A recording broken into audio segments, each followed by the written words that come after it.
We welcome you to Brooklyn, New York for the 2026 NEC Softball Championships as the LIU Sharks host the tournament for the second consecutive year and look to take home an NEC Tournament Championship this season. But first, they will have to take on the Moyne Dolphins as we welcome you outdoors to the LIU Softball Complex. Austin Rooney joined by Jack Ridenauer. Jack, this should be a blast of a tournament. Without question, and you have the Sharks obviously trying to get to the mountaintop, but going to have to fight their way through the waters with three really good teams in their way. As we take a look at the NEC tournament bracket now, you win, you put yourself in the semifinal. A loss, on the other hand, you're behind the eight ball. Winning in that first game is so important because you do not want to have to climb yourself out of that loser's bracket. So winning this first game really sets the tempo. You have to win 4 in a row in that loser's bracket. For Moyne, if they're going to find a way to take down the regular season champs, they're going to have to rely upon Audrey Benderski. She's been really good, especially lately. She's been on a roll, an 11-game hitting streak currently, and all NEC second-team selection. She's one that, if the Dolphins want to pull off an upset, she has to get going. And on the other side for LIU, it is the NEC Player of the Year, Lily Hinkle. One of the top hitters in the entire NEC, a top 4 batting average, and somebody that has been around the block for a few years, knows what it takes to go deep into the playoffs. It's the Sharks and the Dolphins in Game 1 of the NEC tournament, and it's coming up next.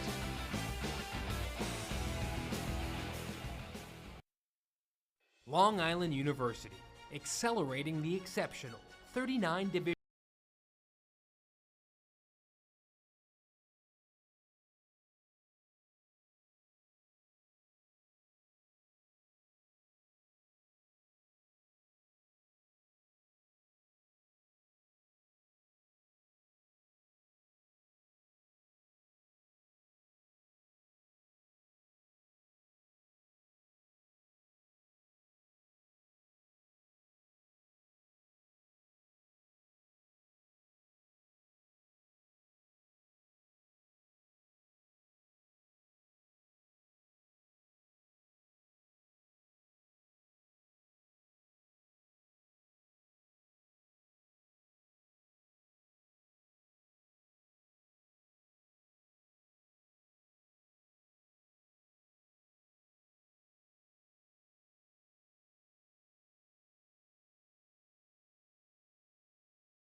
Back at the LIU Softball Complex, the regular season champs LIU taking on the 4 seed, the Moyne Dolphins.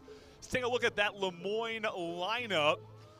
Of course, we talked about Audrey Benderski already. Ariana Exarchakis in that cleanup spot, though. Jack, she's a big-time player for Moyne. And you even go into that 2-hole with Maddie Martin. She's been really good with a 296 average. So you go through Martin, Benderski, and then Exarchakis. That's quite the 3 of the first 4 batters you'll have to face.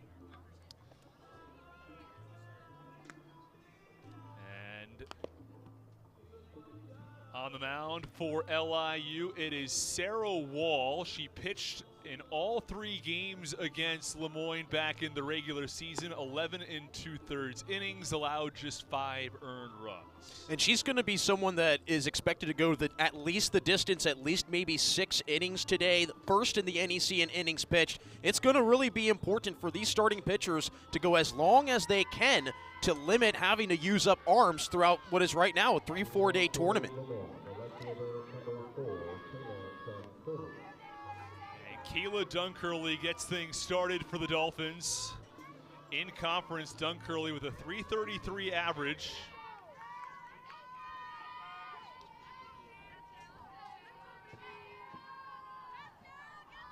And the first pitch of the NEC softball tournament is low and away for ball 1.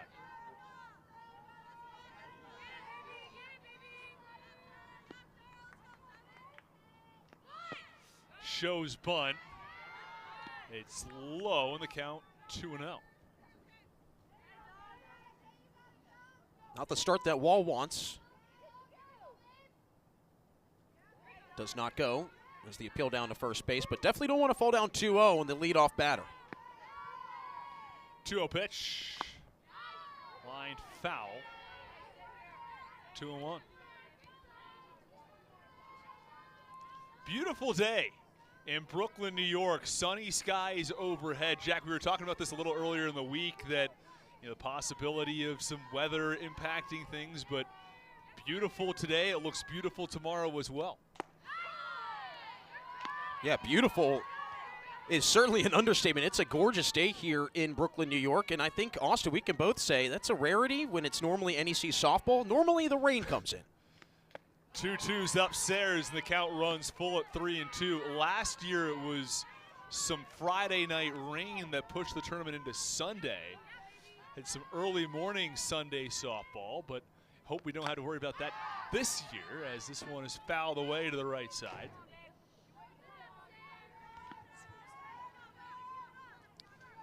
Duncurley was 2 for 6 against LIU when these teams played in the regular season.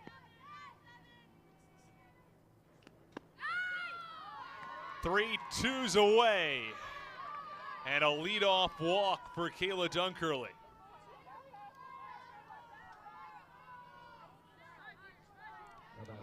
A look around the diamond for LIU. It's the NEC Player of the Year, Lily Hinkle, in center. And it's Clarkson doing the catching for Sarah Wall. It's another look at around the diamond. Lincoln at short, Burnett at Lincoln at third, Burnett at short, Gallegos at second, and Rodriguez at first. That's the infield. 1-0 pitch is a called strike. Got a ball and a strike. It's Maddie Martin, the 2-hitter for Le Moyne. Bunted, popped up foul, and out of play. Hits off the screen. Count 1-2. But LIU looking for some small ball early. We saw Duncurley show bunt. Now Martin has attempted to bunt twice. Well, this is a team in Le Moyne that does struggle hitting-wise, at least average-wise. So trying to maybe get runners on, move runners over in a different way. This Le Moyne team's second lowest batting average in the NEC.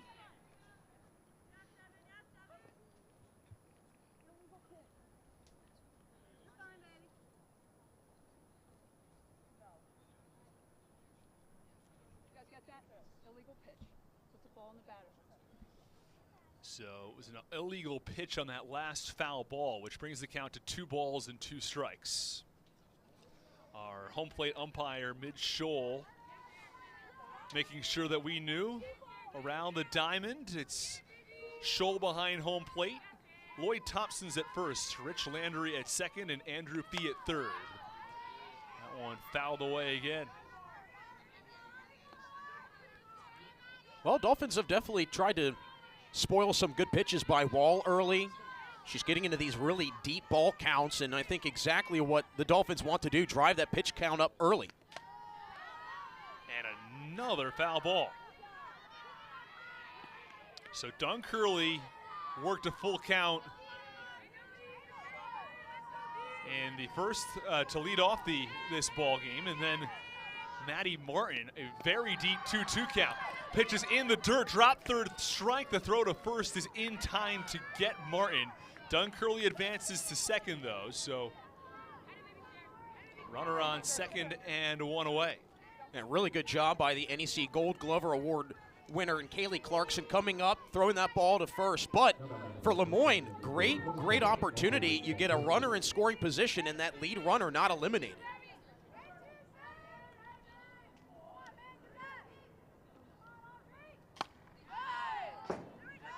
Driven foul by Audrey Bendersky.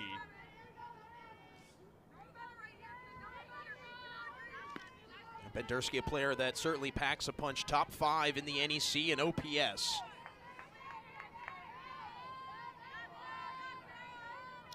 Had 7 home runs in the regular season. 3 of those coming in conference play. And led Moyne throughout the regular season with nearly a .350 batting average.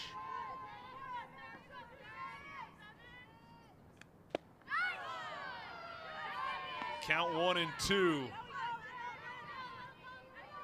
Bendersky was really good in this situation, too. 36 RBIs this season. Good for first for the Dolphins.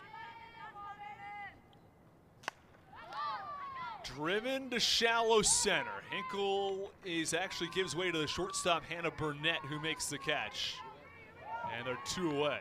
That's exactly what Sarah Wall tries to do, induce that really soft contact. Not a big strikeout pitcher, more so kind of conceding to her defense, allowing them to get involved. And so a bright sign early that Wall getting her defense involved. So Wall, an opportunity to work out of a leadoff walk and a runner in scoring position with a pop out to the 3-hitter Audrey Bendersky. Brings up Ariana Exarchakis.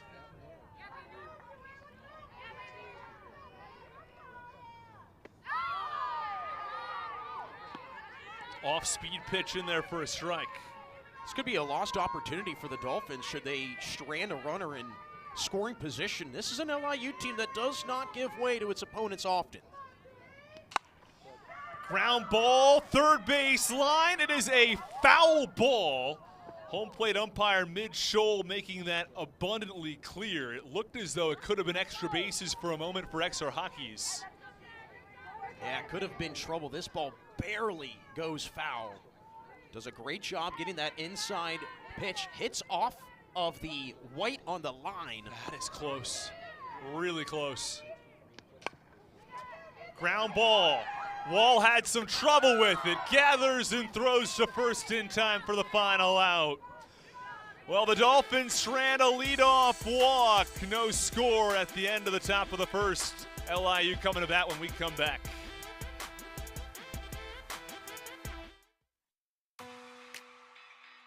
This is awesome, bro. This is what the Devils thrive in. Lily, say hi to the camera.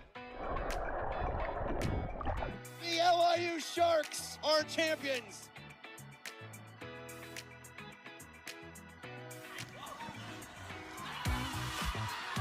Central Connecticut, they win the NEC.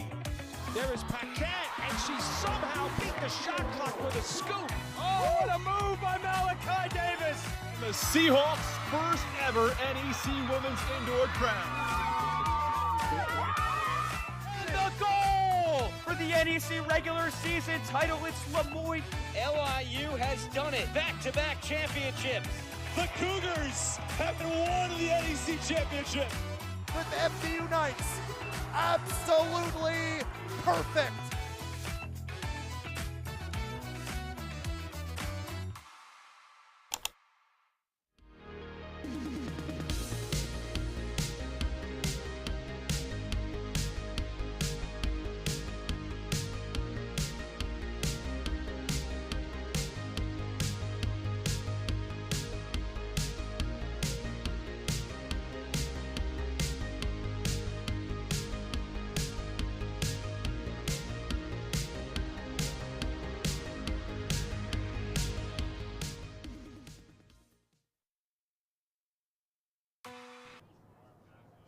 Bottom of the first inning, and LIU coming to bat here. And here's a look at the Sharks batting order, and it starts with the player of the year in the conference, Lily Hinkle. And there's a reason why she's at the top of this order. I mean, you want to get her on base. There's a reason why she's top 4 in the NEC in batting average, sets the table, and you got a great lineup after her that's able to drive in runners. Yeah, this is a potent offense. We're recognized as such in the NEC All-Conference Awards, and that's a look at Isabella Kwashek, the starting pitcher for Moyne.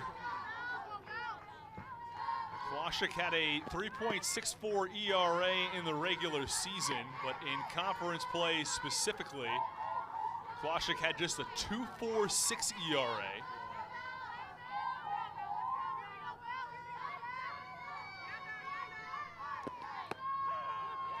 Count a ball and a strike on Hinkle, who's been red hot throughout conference play.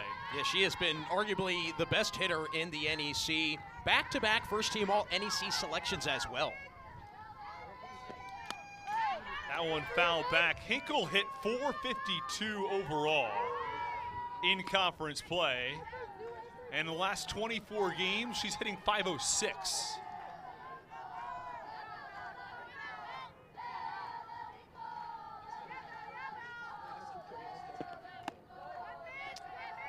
Count even at 2-2 on Hinkle. And you mentioned about Kwashek, Moyne's pitcher. Really, no one's been able to hit off of her. She's got the second best opponent batting average against in the NEC. That one fouled back.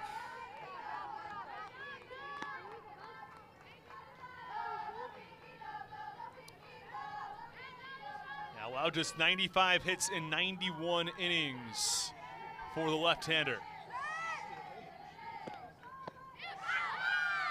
That was close, just a little inside, and the count runs full. We saw this in the top of the first inning. Lengthy at-bats from the Dolphins, and now the Sharks. Leadoff hitter Lily Hinkle doing much of the same. Shot back to the mound. Kwashek's got it, tosses to first just in time to get Hinkle, and there's one away. Look around the diamond for the Dolphins. Saw a couple of these.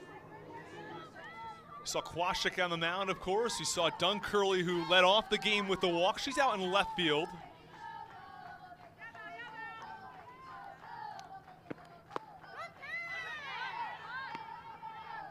Kwashek doing a nice job early, trying to hit these outside spots, even in the inside part of the plate as well.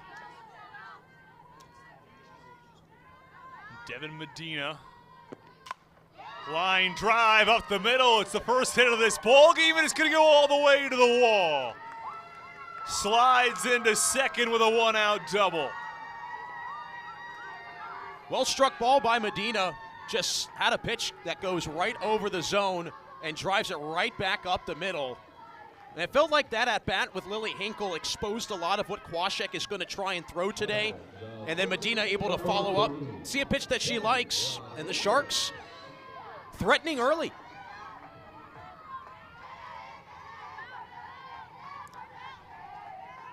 It's big for Medina, who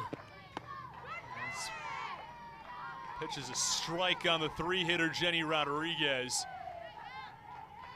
Medina was just 1 for 11 in her last series against Mercyhurst. So a big double for the two-hitter. As that one's going to get out of play. Count a ball on a strike, but a big hit for the two-hitter. Not only to have a runner in scoring position with one out, but also to potentially jumpstart her at the top of this order. Yeah, you mentioned her struggles that she had last weekend, and really against Moyne, she struggled even worse. 1 for 11 against the Dolphins. Fly ball left field. Curley there, and 2 away. Been impressed with both pitchers so far, responding to giving up base runners. You go back to the first inning, obviously a couple getting on, but now you have in this inning, Kwashek able to dance around some trouble despite allowing that double.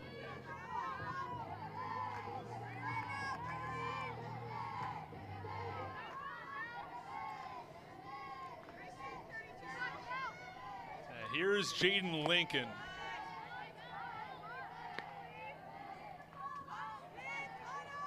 Lincoln with 26 RBIs on the season. In conference, she hit .333. She really dominated against Moyne this season, went 4 for 9 against the Dolphins.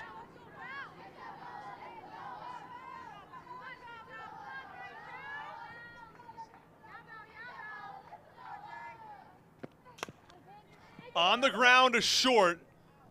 Throw to first in plenty of time, and that ends the inning. LIU with the first hit of the ball game, a 1-out double. But Medina stranded on second, no score at the end of the first.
NCAA.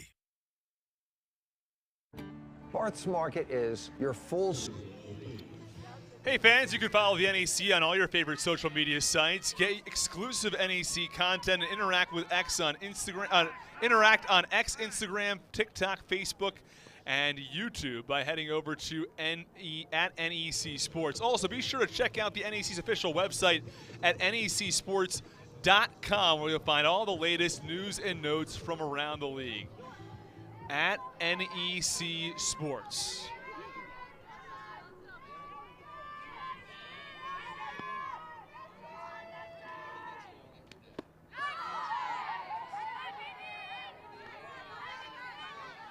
First pitch, a called strike to the leadoff hitter here in the second inning, Sydney Neshi.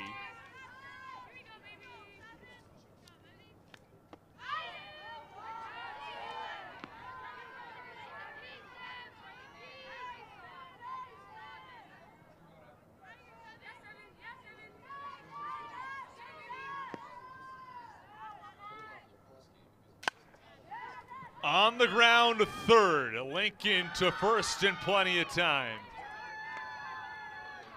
Beautiful play all the way around. Tip your cap to Lincoln, not letting that in-between hop eat her up, and then Rodriguez stabbing it out of the turf. First basemen get a lot of, I guess, little recognition for the ability to field a ball like that. Tip your cap to the most improved player in the NEC, Jen Rodriguez, over at first, doing a wonderful job flashing the leather.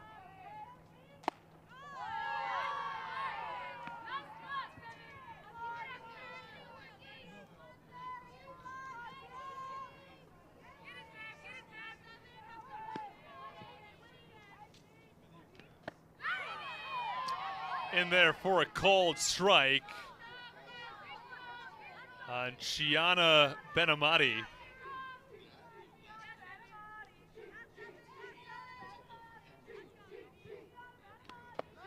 And it's 2-1 now from Wall. We talked quite a bit about long at-bats in the first inning. And Benamati seems interested in working a long at-bat here again in the second. Even at 2-2. And again, Wall's not really a pitcher that's going to try and induce a ton of strikeouts. 3 balls, 1 strike. Okay? 3-1.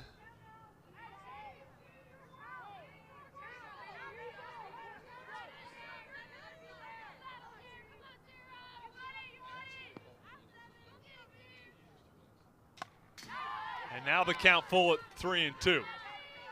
Yeah, we go back to this full count, and you see a lot of pitches from these pitchers, and eventually as you get further into the count, you're going to see something that just comes right over the zone, and that could be a big difference in this game.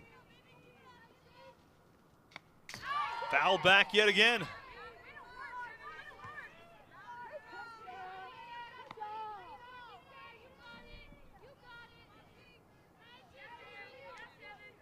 "28 pitches through 2 1/3 innings. Or through 1 1/3, and the 3-2 is low in the dirt. And Benamati walks. It'll be interesting to see what Gavigan does here in this at-bat. Does she try and lay a bunt down, try and move the runner over? You have 1 out against you, so put 2 outs with a runner in scoring position. Might have to try and play this one through so you don't potentially strand another runner in scoring position. Shows bunt, bunts foul, and that seemingly has been a common theme here. Maddie Martin was trying to bunt moments back in the first inning to get Dunkirkley over, but couldn't get the bunt down.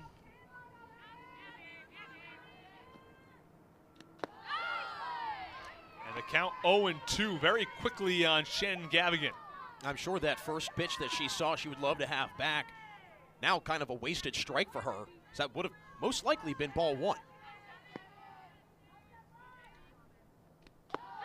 Called strike 3. That's a big out recorded for Wall, especially without having to have the ball put in play. Just freezes Gavigan on the outside corner. She's really tried to live on that outer black and finally gets the call in her favor. And it's Eva Todd, the 8-hitter, trying to keep the top of the second alive.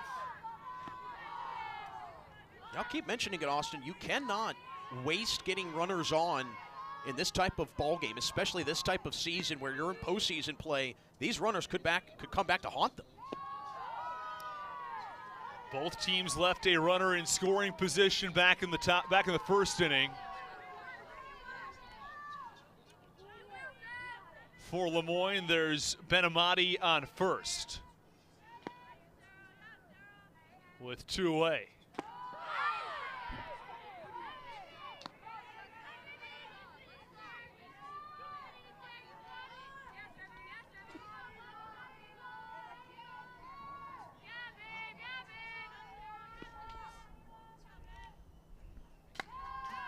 Line foul, count 2-2.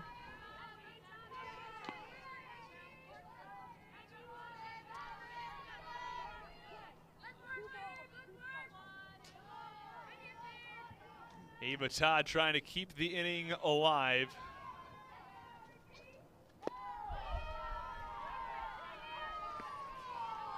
And the count full at 3-2.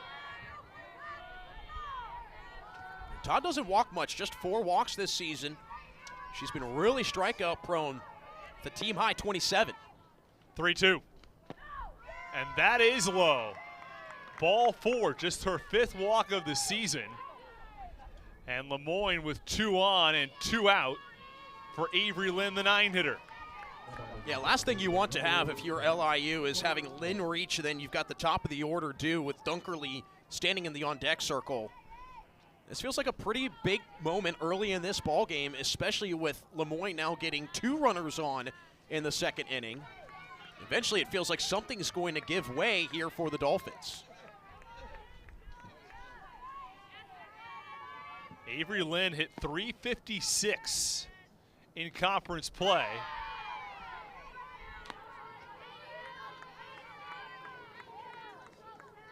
Chokes up in the bat a little bit. That swing certainly was a go the other way kind of a contact swing, more of a slap swing, if you will. It's a called strike, and the count 0-2 on Lynn. And Wall doing a fantastic job buckling down, pitching in the strike zone with runners on. 0-2. Strike three. Wall elevates for the strikeout, and we've got the home plate umpire mid-shoal saying to hold on a moment.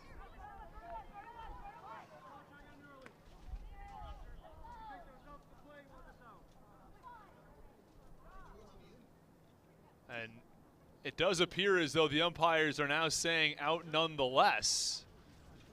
Jen Rodriguez over at first base, tagging the runner. Well, it seems as though it's the end of the inning nonetheless. Moyne strands two from a couple of walks at the end of an inning and a half, still no score.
First at left early, so as a result, Avery Lynn will lead off the top of the third as her at-bat technically did not count. So it'll be Todd that leads things off in the top of the third. Wow, a sharp liner over to third, well fielded by the third baseman Benamati, and there's one away. Well, when you've got a turf, you have real hops. You don't have anything awkward that comes up on you, and she reads that one beautifully, uses her body to keep it in front of her, so even if she had not fielded it cleanly, would have still stayed in front, and a good strong start here in the second inning. Here's Clavel.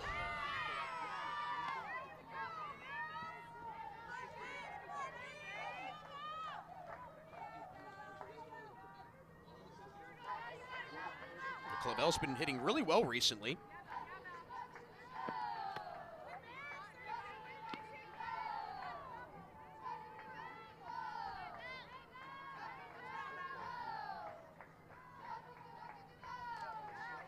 Count a ball and a strike. Now 2-1.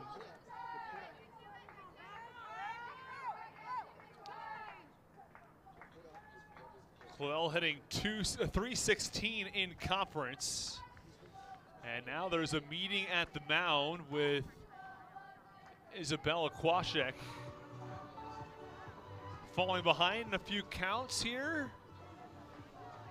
And a good moment to take this timeout, try and regather, resettle, maybe game plan, especially where this is going to be the first time that Kwasek faces the bottom part of the lineup.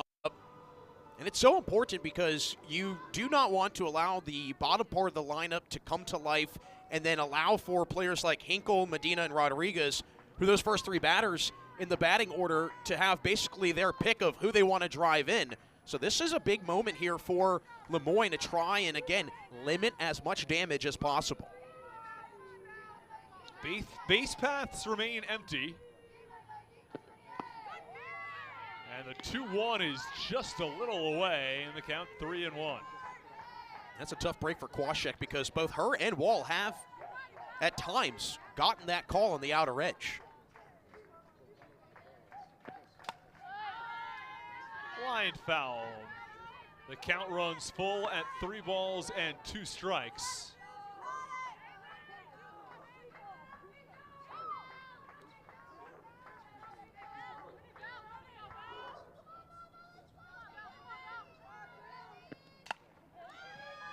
Through the hole on the left side for a base hit. Goes all the way to the wall. Clavel advances to second after some miscommunication in left. Duncurley tried to get there. Got all the way to the wall. And Clavel, who looked like she was going to pull up at first base, ends up getting to second with a 1-out double. A really good heads-up base running by Clavel. Saw that ball got past Duncurley out in left field. That's the second time today. Ball hit well out into the outfield, and then a Dolphin outfielder just takes the wrong path on it, not rounding it properly to keep it in front. And so ultimately another inning with a runner reaching on second.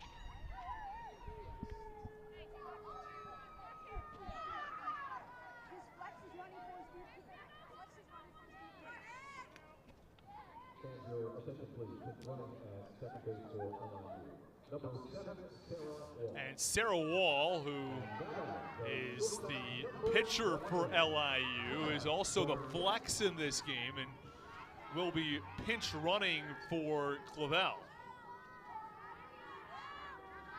Brings Hannah Burnett to the plate. Runner in scoring position and just 1 out. Well, that's one way to stay warm when you're in the circle. Yeah, that's a unique situation to be in if you're a pitcher, and clearly she's got great athleticism if your team is trusting her to run the path. Count a ball and a strike on Burnett. Yeah, Kwasek's had some nice success with the swing and miss that she's been able to induce against these shark hitters.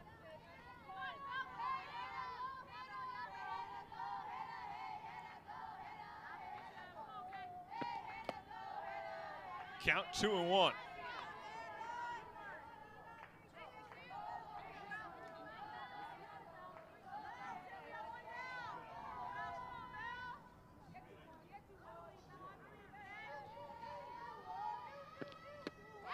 Count 2-2 now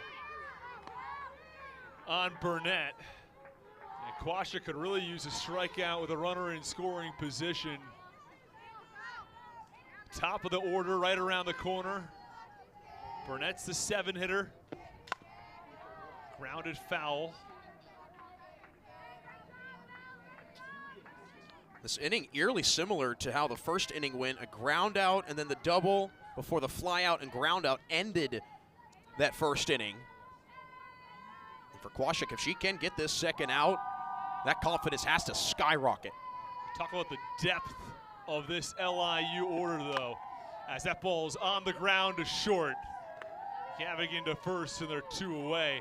Burnett was hitting .429 in conference play coming in, and she bats 7th. Well, that's why they call them table setters. You want to get that bottom part of your lineup involved and get on base.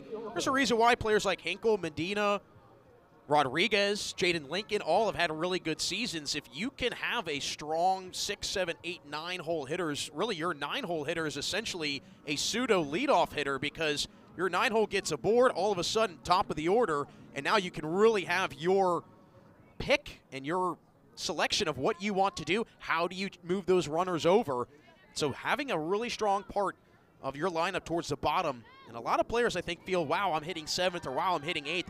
That's not necessarily a slight to their ability. It's more so their ability to be deadly, and also it forces opposing pitching to never really let up the gas, no matter if it's the first hitter or the 9th hitter. Brings up Naya Vialta, who's hit .365 in conference play. Another testament to that depth.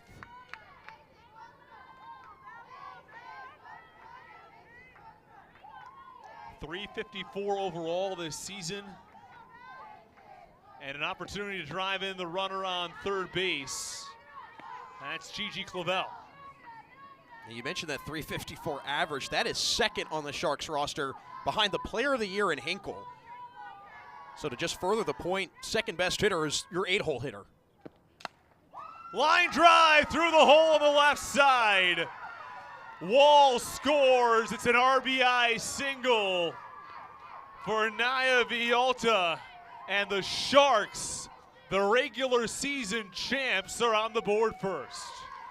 Just another well-struck ball. That's the third hard-hit ball that LIU's been able to put in play against Quashek. And so important that LIU drives in that runner with 2 outs. That is huge.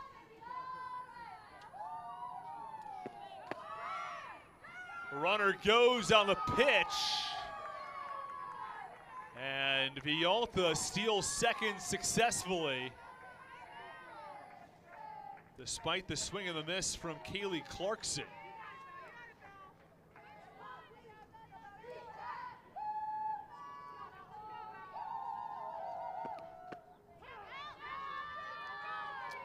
And count 0-2 now on Clarkson.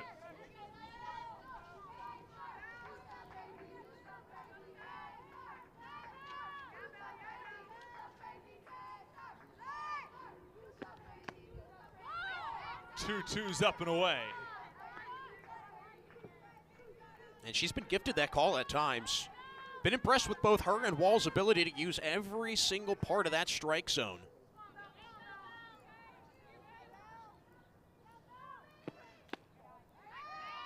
Two balls and 2 strikes on Clarkson. You could tell Todd really trying to frame some of those what are called shadow strikes, kind of the outer edge of the zone, and trying to pull those back in. High fly ball, foul. Had some distance to it though.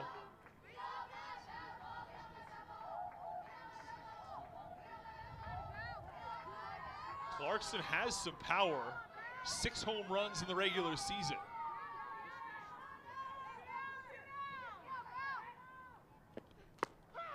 Called strike 3. Quashek needed that one as LIU strands a runner, but they score the opening run. An RBI single from Naya Vialta has put the Sharks up 1-0 after 2.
As part of its commitment to good sportsmanship, the NEC has maintained its partnership with Officially Human.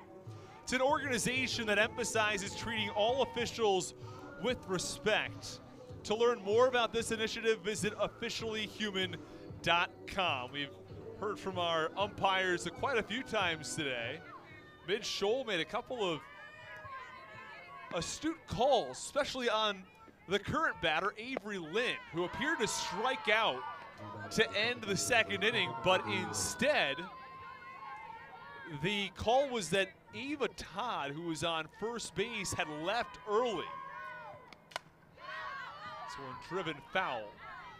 And LIU had the option to choose either the strikeout to Lynn or the leave early out on first, and they chose the leave early out. So instead of having it 1, 2, 3 in the order to start the top of the third, it's 9, 1, 2. Lynn, Duncurley, and Martin.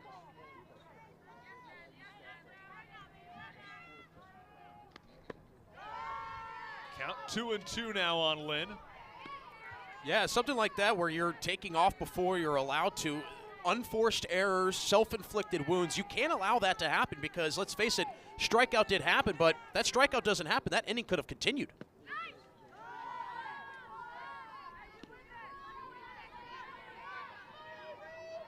Count 3 balls and 2 strikes.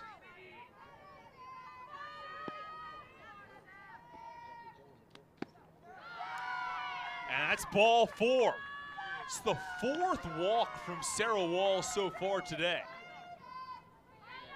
Yeah, and ironically enough, Austin, all 4 of those walks have all come on these full count pitches. So it's safe to say if Moyne can get this far into a battle with Wall, more times than not, could win. But again, it's been a matter of capitalizing. Already have stranded a couple runners.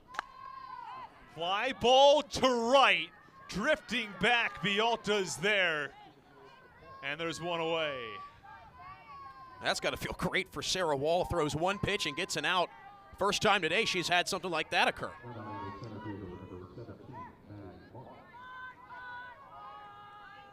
And Wall not a stranger to the walks. She's thrown 157 innings this year and 96 walks. It's about 2 walks every 3 innings.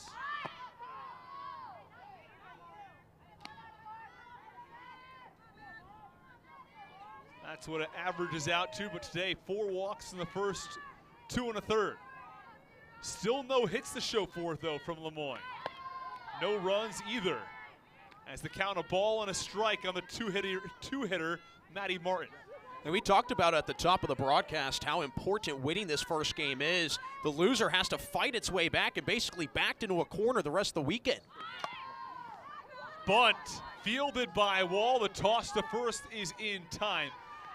To win this tournament after losing the first game, you'd have to win 4 straight games and beat the team out of the winner's bracket twice. And it's a tough thing to do. I mean, going back the last couple years in the NEC Softball Championship, haven't really been many instances where you've seen a team fight its way out of that loser's bracket, maybe make the championship, but not necessarily win it all. So the way the tournament works, just to give you a little bit more of a breakdown, you win the first game, you go to what's effectively the semifinals. If you win that game, you go to the championship and will have 2 opportunities to win the title. So you go sort of on that fast track to the championship through the winner's bracket. It is double elimination, so if you go to the loser's bracket, you play the other loser, the loser of the semifinals, before having to beat the team from the winner's bracket twice. So it's quite a pathway if you lose this first game. You go through a few hurdles. And it really boils down to how much pitching you have and how long your pitching can go. And again, if you wear out your pitching first game, could be a tall task. 2-1 pitch is up and away. Count 3-1 with a runner in scoring position. That's Avery Lynn, who walked to lead off the inning. Advanced to second on the ground out from Maddie Martin.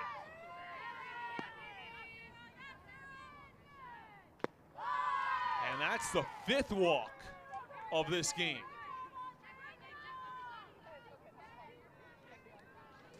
And even bigger, the third straight inning, Lemoyne's got a runner in scoring position.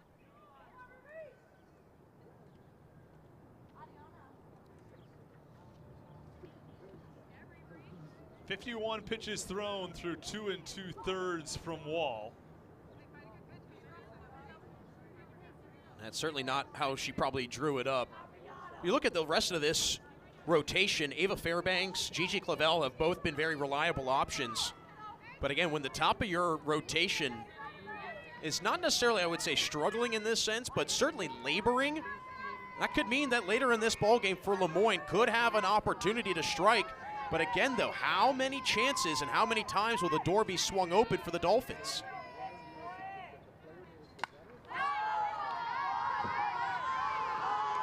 Count 0-1 on XR Hockey's.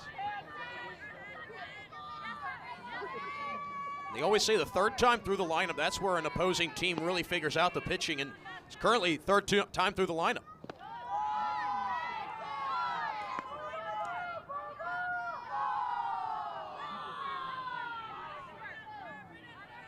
Count a ball and a strike on XR Hockey's.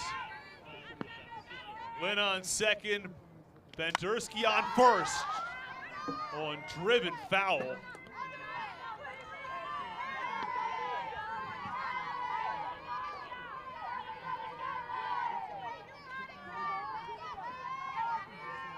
An opportunity for Wall to get out of this inning. She still hasn't allowed a hit yet. Dealing with a cleanup hitter. 1-2's up and away. You can tell her catcher, Kaylee Clarkson, trying to settle her down. And I wonder before we started today, Austin, because the pre-game festivities, the all-conference awards, those are all highlighted. Does that maybe start to take away from the task at hand? Popped up. And that one's going to get off the glass building next door.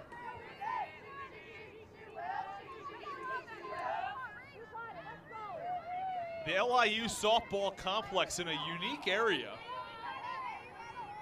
sort of surrounded by a building to our left, the basketball gym in right center.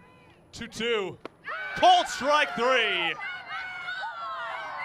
XR Hockey's goes down looking, and Lemoyne strands 2 at the end of 2.5 innings of play. LIU still holding on to that 1-0 lead.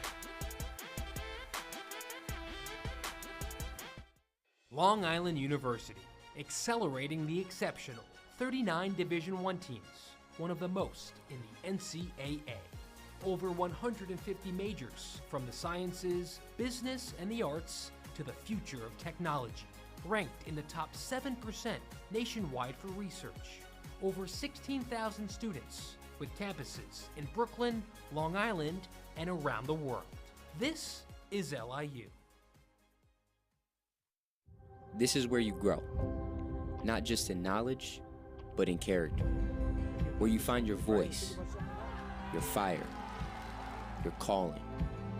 Where curiosity sparks discovery, and teamwork turns hope into victory. Where every step you take writes the story of tomorrow. And where greatness meets goodness. This is Lemoyne College. Sports fans, we cheer on our favorite teams at fields, gyms, arenas, and stadiums. But have you ever wondered what it's like to be a referee? Verbal abuse from fans, parents, and coaches is the #1 reason why many referees are walking away. And they're not being replaced quickly enough by new ones. So put yourself in the official shoes, act with respect, and be officially human.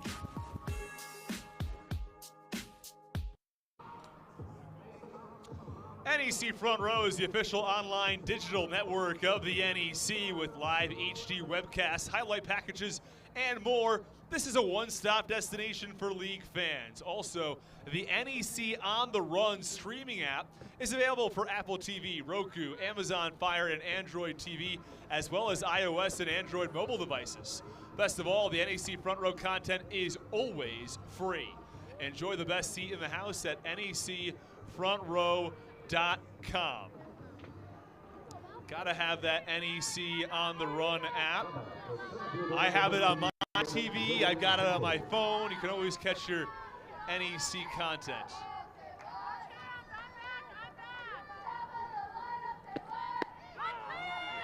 Top of the order for LIU in the bottom of the third. Lily Hinkle to get things started. The Sharks took the lead in the bottom of the second. An RBI single from Naya Vialta. This one drilled down the left field line, foul. Count 0-2 on the Player of the Year. And carrying a 10-game hitting streak into the tournament. She has been having a tremendous season, and she's been part of this LIU program for the last few years, so she's been used to playing this late into the season, playing May softball. 0-2 to left. Duncurley is there, and there's one away. Now, you mentioned the 10-game hitting streak from Hinkle. That's now on the line here in postseason play. But prior to that 10-game hit streak, there was one game she didn't get a hit, and she had a 13-gamer prior to that. So she has hits in 23 of her last 24 games. Yeah, she's been a doozy for opposing pitchers to get out, and again, big reason why she was Player of the Year. In those 24 games, she's hitting .506. That'll play. I think that'll play. Ground out to the pitcher and a fly out today, though, so 0 for 2, Lily Hinkle, as Devin Medina,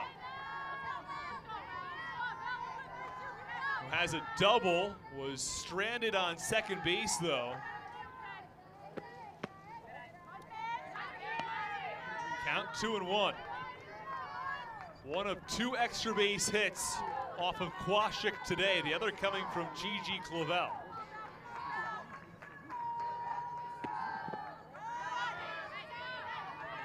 Count 3 balls and 1 strike on Medina.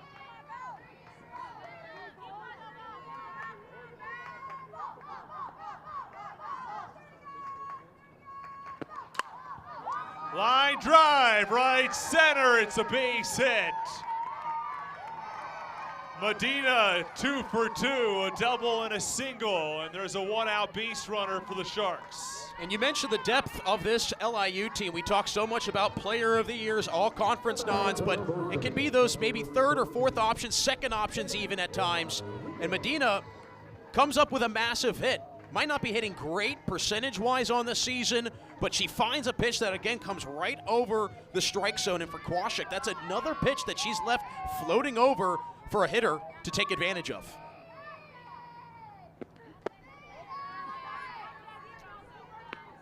Here's Jenny Rodriguez. 3-hitter for LIU.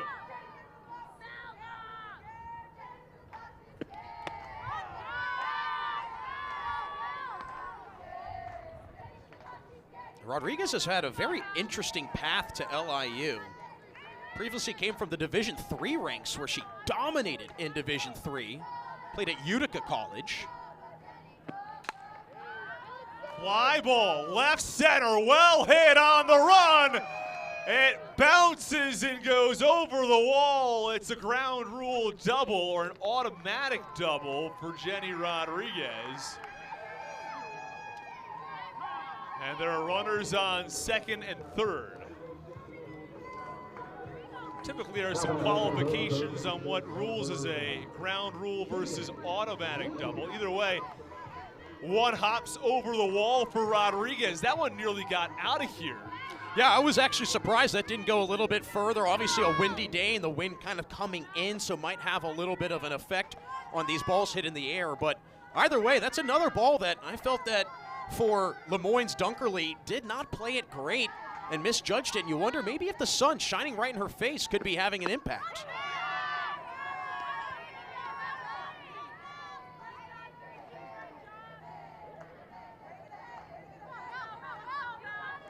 An opportunity for Jaden Lincoln with a base hit to put the Sharks up by 3.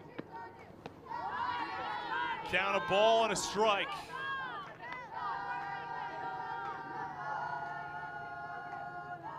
As the bats are getting to Kwasik, 5 hits across 2 1/3.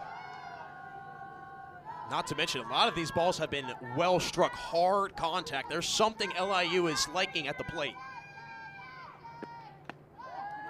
Gets away from Todd. Throw to the plate, not in time. Medina scores on the wild pitch. Plays like that cannot happen if you are Moyne, where every run is so important. Something like that, another self-inflicted wound for the Dolphins. And LIU, with great base running by Medina, reads that beautifully, and there was no chance at a play at the plate. Line drive to left. It's over the head of Duncurley. Rodriguez scores. A throw to second's not in time. An RBI double from Jaden Lincoln. And LIU has a 3-0 lead. Well, they say hitting's contagious, and I think it's starting to pass through this LIU batting lineup. And again, you look at Moyne getting rid of the leadoff batter, but it's been 2, 3, 4 afterwards, and another massive hit by Lincoln. And Kwasik, you can tell she's been trying to keep things on the outer edge on these righties, not getting the call, so she's pulling her pitches back on the inner part of the plate, and these right-handed hitters have started to absolutely crush some of these pitches towards left field.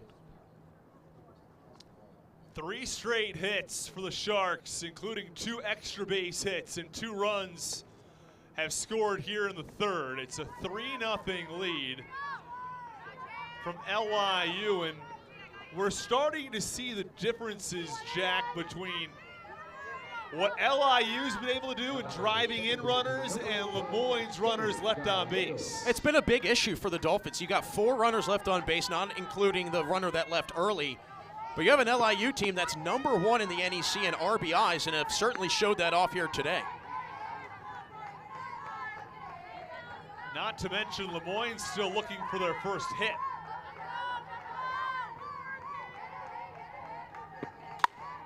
On the ground, diving stop by Lynn. And they're 2 away. Does advance Lincoln to third. Those are those productive outs. Might not have been quality in terms of the statistical aspect in getting on base, but you still do a good job of getting that runner 60 feet closer. And a game like this, you go up by 4. That's a little bit different than being down by 3. And for Lemoyne, that could be a tall, tall task to try and overcome. 22 seconds, you're up to 10. The designated player, number 22,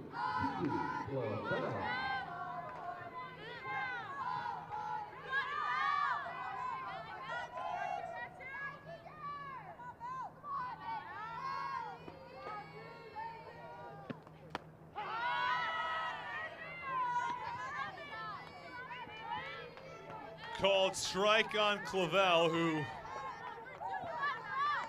back in the second had a double and came around to score LIU's first run.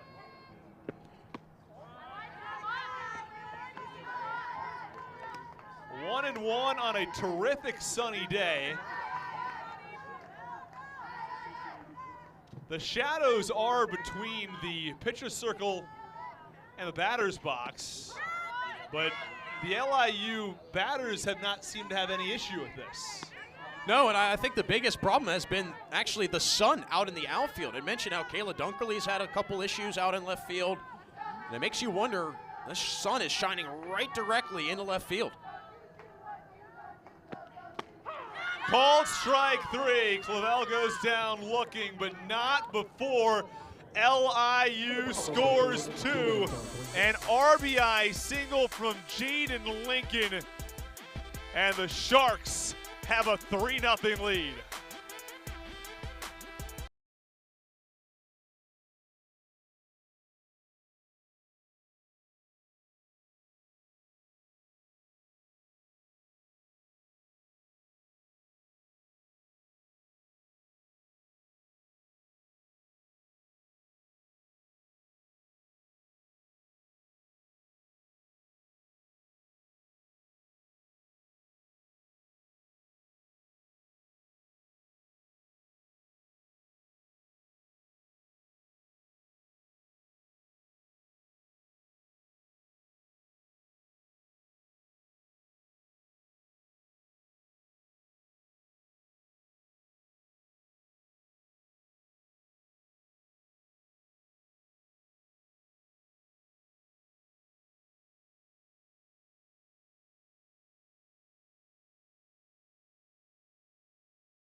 Hey fans, become a NEC corporate partner today and elevate your brand while reaching NEC students, fans, and alumni. Simply visit the NEC website at necsports.com and click on the corporate partners link to learn more. Become a corporate partner today.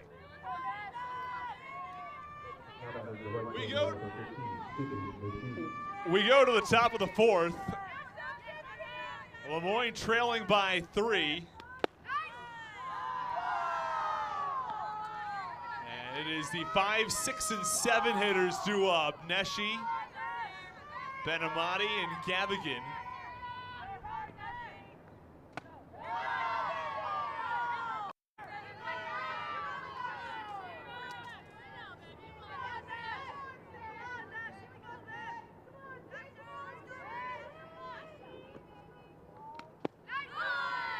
It's a called strike. This has been a big problem for Sarah Wall. Continuing to fall down these counts, not just 1-0, but going down 2-0.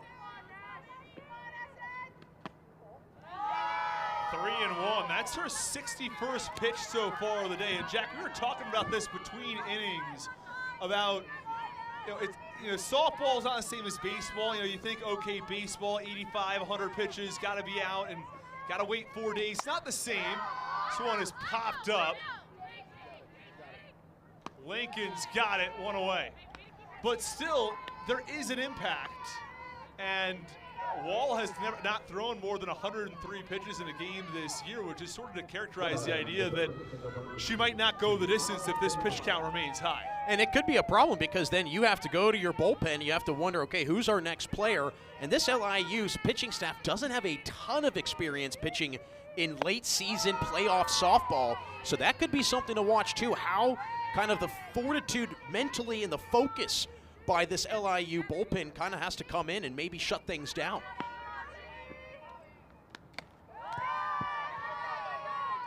But again, 2-0 on Chiana Benamati.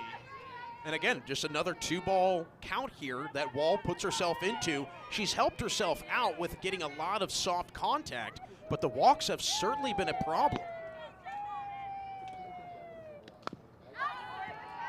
Tap foul.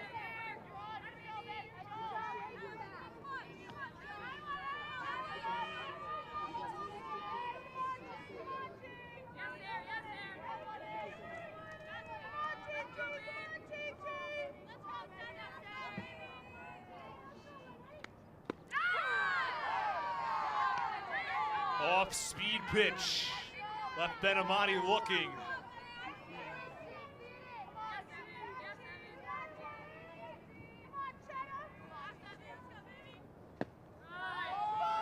Full count.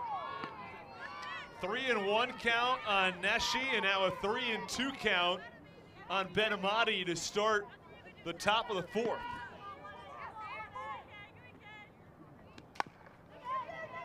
Grounded to third.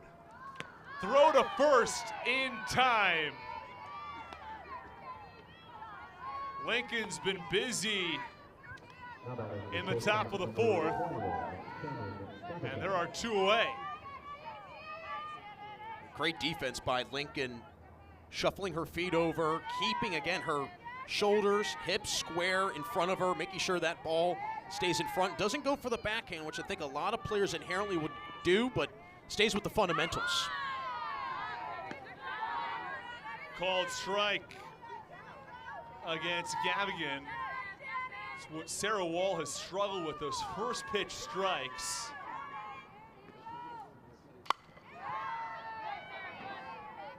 Lifted foul.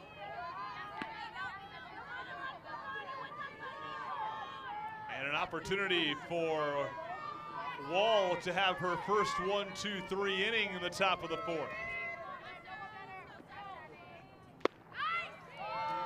Just a little wide.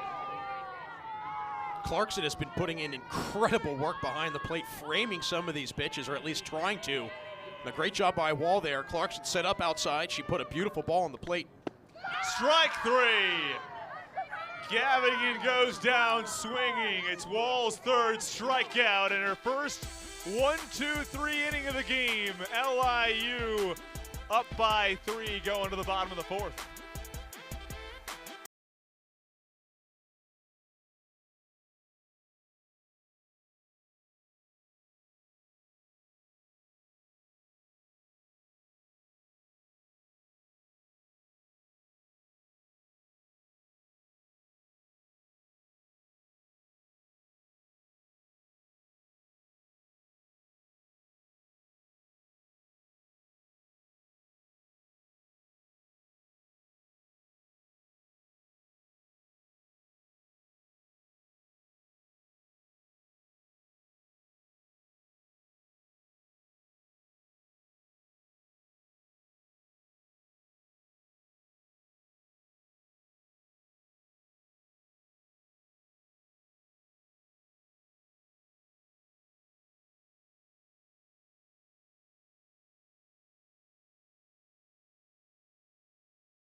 LIU with a 3-run lead in the bottom of the 4th.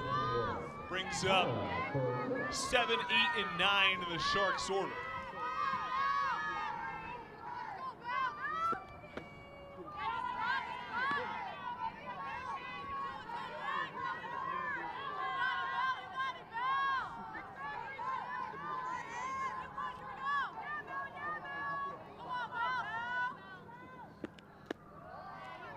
Count 2-0. Kwasik has gone 3 innings so far. Control hasn't been an issue. Has not walked a batter, but has allowed 6 hits and 3 runs. Skied to right on the run. A sliding play. Neshi couldn't quite get there.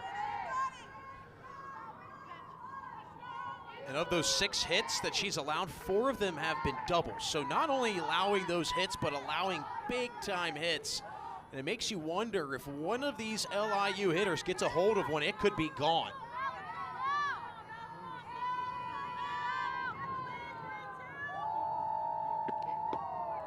And count 3-1 on Hannah Burnett. And Burnett hit .429 in conference play. Ground ball right back up the middle for a base hit.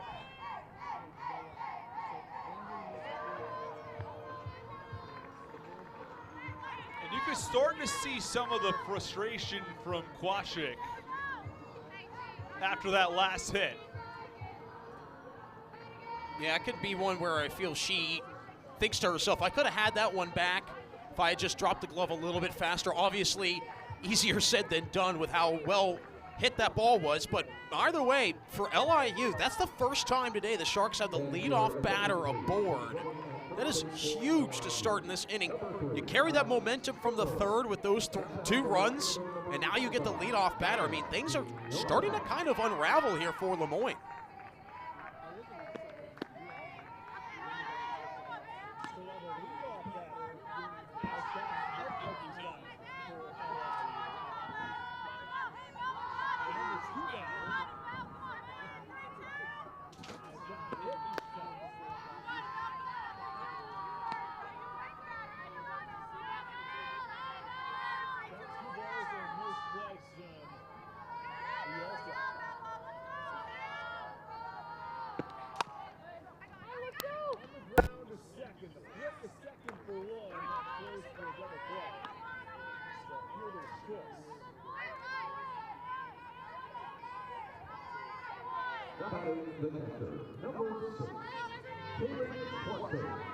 A tough play there for Lynn to try and double up. That was a really hard hit ball.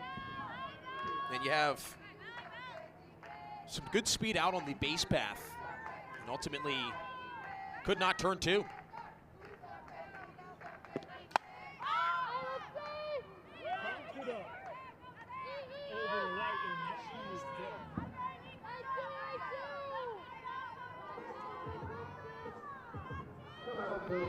So Austin's having some issues with his headset, so we'll get him back into the broadcast here momentarily. 2 down, bottom 4.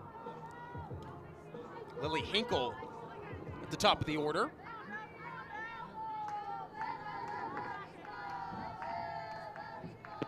All right, Austin, take it away. Well, throw down a second is not in time. Runner on second with 2 outs for Lily Hinkle at the top of the lineup.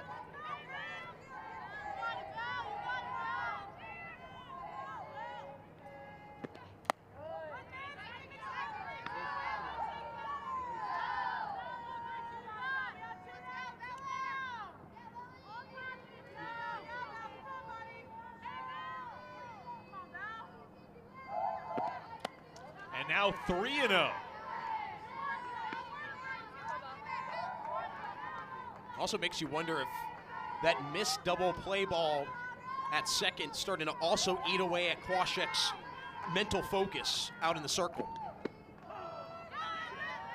Count 3-1. They did get the following pop out to right, but when you're dealing with someone like Hinkle, it could be worse than walking her. NEC Player of the Year. And that is ball 4. So now 2 on and 2 out. Still without a hit today. Again, she has hits in 23 of her last 24 games. And not guaranteed to get another at bat necessarily. Though the way that LIU's been hitting, it would seem likely. Hinkle's put some good swings on some of these pitches today, but just have not been able to get anything to land safely.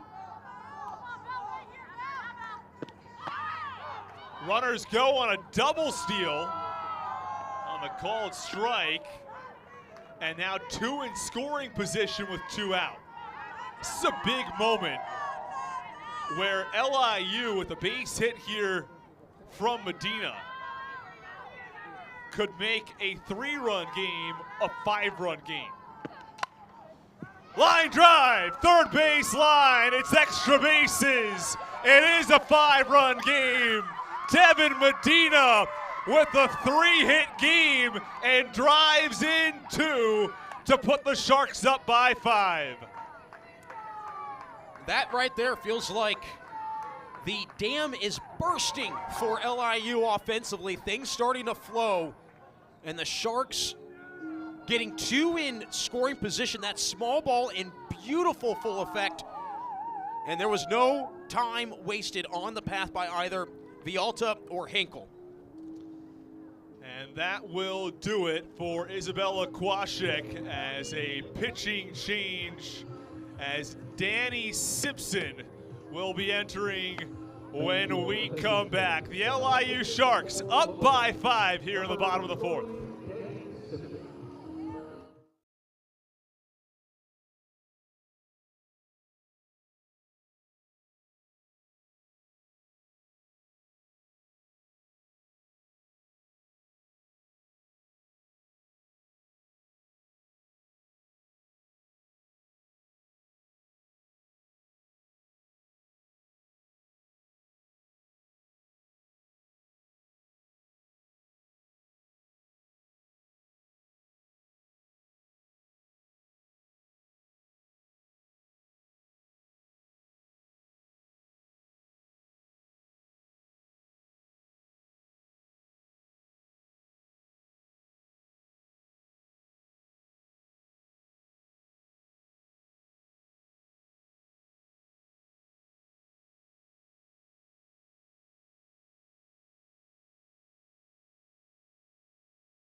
Danny Simpson, the new pitcher for Moyne, as the Dolphins trail by 5.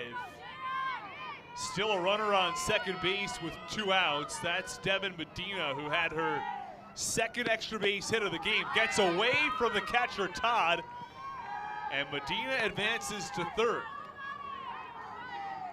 Danny Simpson comes into this one having pitched against Central Connecticut last weekend. Through 5 innings, allowed 7 earned runs. Has an ERA at about 9. This feels like a huge moment to get this third out. Sometimes that third out can be the toughest to get. And right now, LIU again with 2 outs, scoring runs.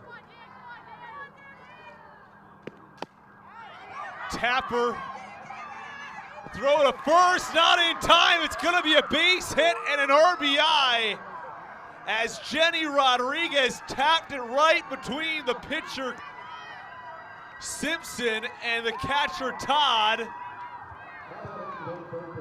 And meanwhile, Medina came in to score.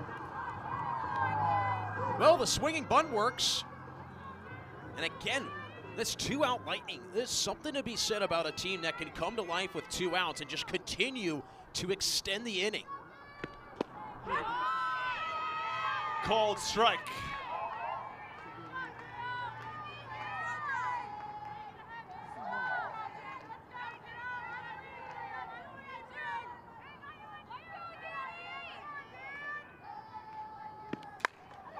A drive to right center, sliding, and then she can't make the catch. Rodriguez stops at third, and meanwhile, Lincoln caught in the rundown, and with a base hit, that finally ends the inning in the rundown as Lincoln is tagged out, but not before LIU scores 3 and leads this one 6-0 at the end of 4.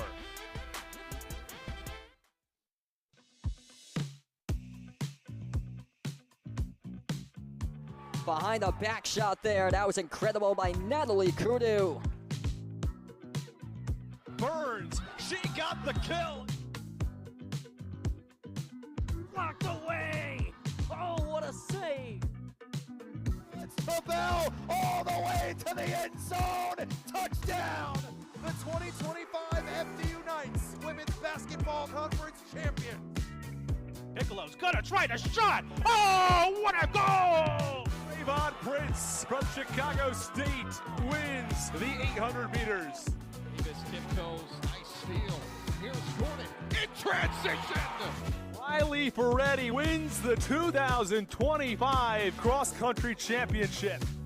And a dive and a catch by Ducatelli.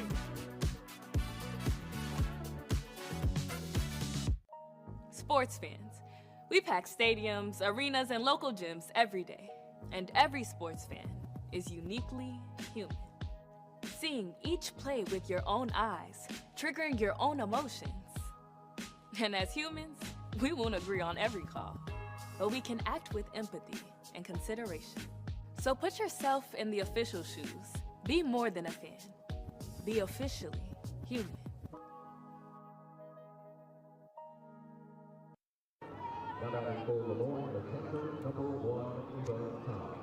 New pitcher in the game for LIU, up 6 runs. It's Ava Fairbanks, who in conference play had an ERA below 2 of just 1.71.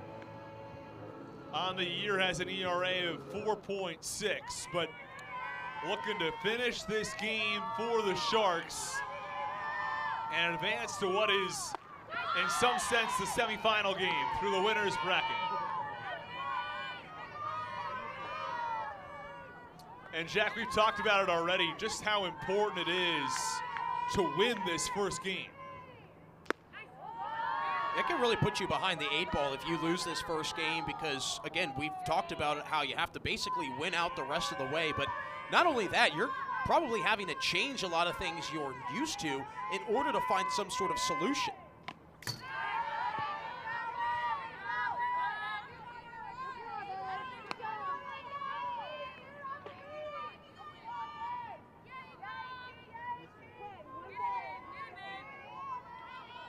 Count 1 and 2 on Ava Todd. Swing and a miss. Strike 3. Now, Lemoyne has not had a shortage of base runners in this game. In fact, Sarah Wall had 5 walks before she left the game after 4 innings of work, but still without that first hit. Yeah, and not only stranding runners in scoring position, had a runner reach second base through the first 3 innings. Line drive, that's off the glove of Lincoln, and that's a base hit. First hit of the game comes from Avery Lynn, the 9-hitter. As Lemoyne is looking to get on the board here, try to give themselves a chance down the stretch. Down by 6 runs in the top of the 5th inning, and it's Kayla Duncurley who pops it up on the first pitch. It's going to get out of play on top of the dugout.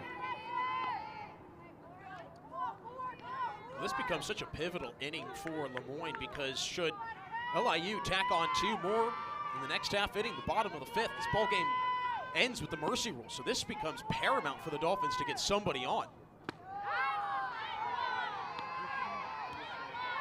And what started pretty slowly, it was scoreless after 1, a 1-run lead after the 2nd. LIU taking command here in the 3rd and 4th.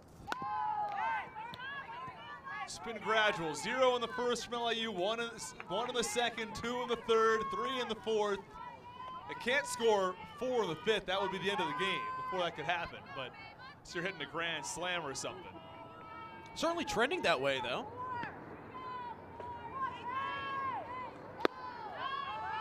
Count 1 and 2 on the leadoff hitter, Duncurley. You can tell that. By no means too late, though, for Lemoyne. If they can get something going here, especially in the 5th, the top of the lineup coming to the plate. Now the 1-2 pitch, a called strike 3. Really the big difference from how Lemoyne is reacting to Fairbanks out in the circle. I think that there's been some awfully quick at-bats for Lemoyne. A lot of early swinging and missing. Didn't see that much with Sarah Wall. That's where Lemoyne was able to find its groove a little bit, lengthening some at-bats. Now in this inning, not so much. Yeah, Sarah Wall averaged 22 pitches per inning.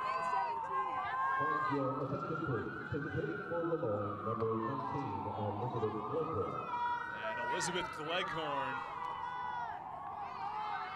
to come to the plate.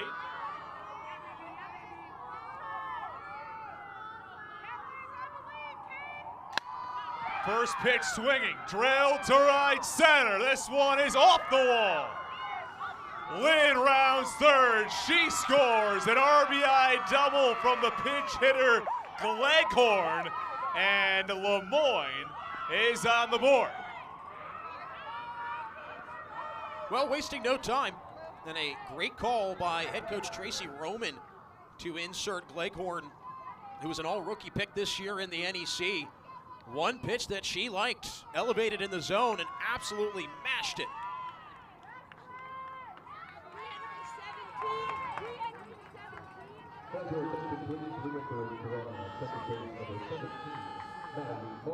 Well, Maddie Martin, who Gleghorn just pinch hit for, is now going to run for Gleghorn.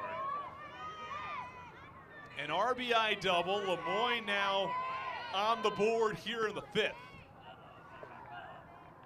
And it's time for Bendersky to come to the plate.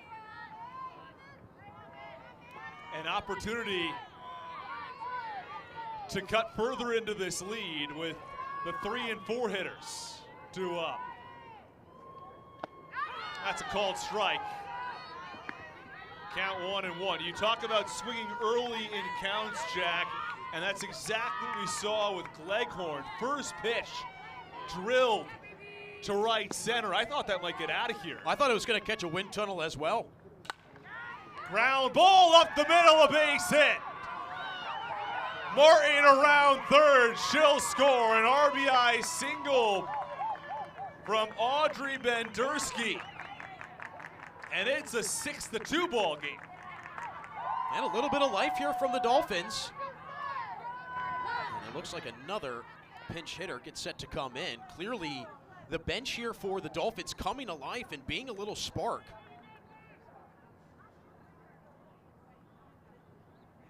XR Hockey's is going to stay in. However, it is going to be Coral Ensko to enter for Audrey Bendersky.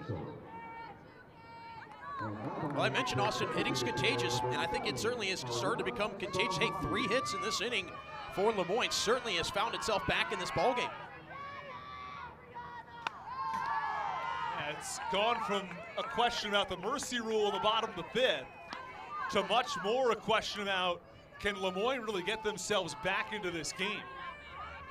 Down by 4 in the top of the 5th. 2 runs in already.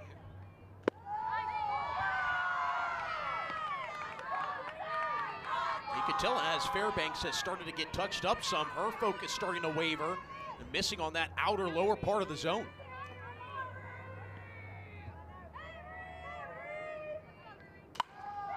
XR Hockey's into shallow right.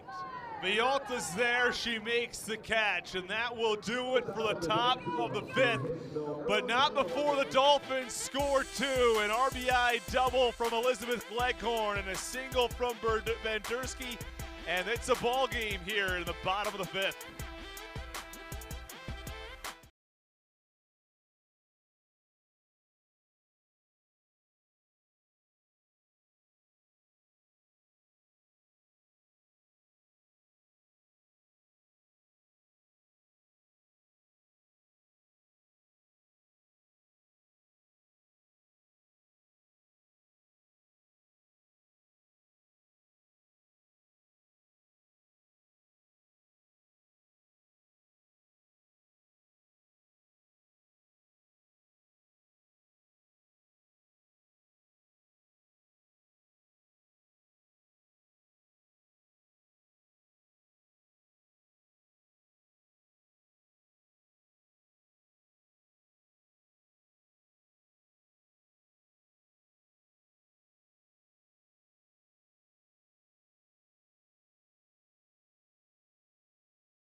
NCAA. Bottom 6, and it's a 6-2 lead for LIU. Bottom 5, I should say. And it is Samantha Gallegos who will get things started for the Sharks.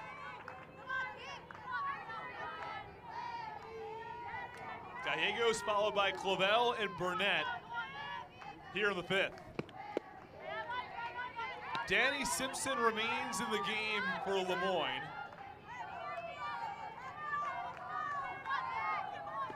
Simpson came on in place of Kwashek.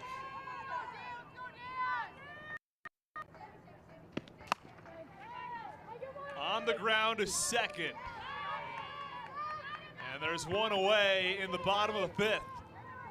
That's what Lemoyne's been great at, getting rid of that leadoff batter. I mean, that does a world of a difference because it takes away that sack bunt opportunity. It takes away a lot of things. But it's been the second batter that has been the problem for Lemoyne to get out. Every single time the second batter comes to the plate, gets aboard.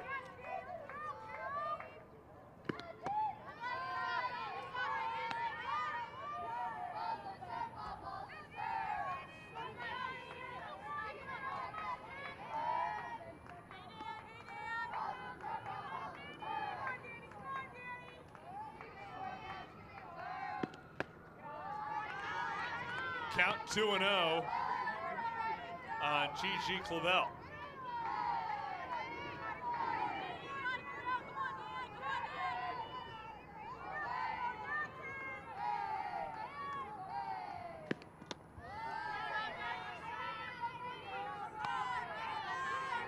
Now the final line on Kwasik, 3 2/3 innings, 6 runs, 8 hits, walked 1 and struck out 2.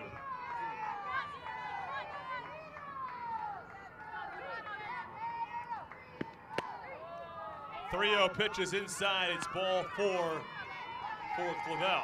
And for the 5th straight inning, the number 2 hitter in the lineup reaches.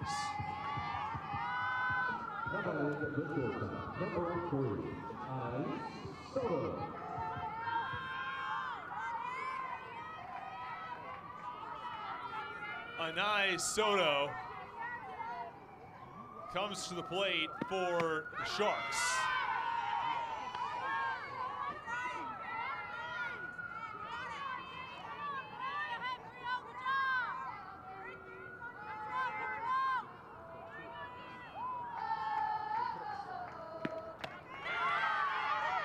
Count 0-2, a throw down to first from Todd. Bendersky wasn't really ready for it.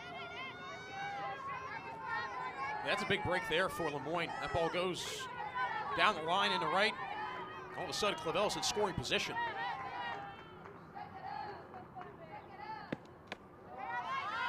Count 1-2 on Soto. Soto was really good against the Dolphins this year. Batted .500 against Lemoyne, so really like this insertion of her at this point of the ballgame.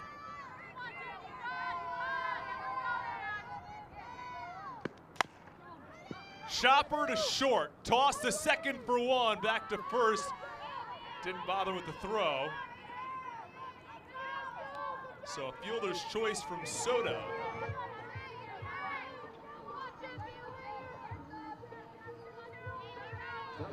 Nice job overall by this middle infield by Lemoyne, and really a wise play by Lynn to eat that and not throw over to first. Again, in this ball game right now, you do not want to allow for extra bases on unforced errors.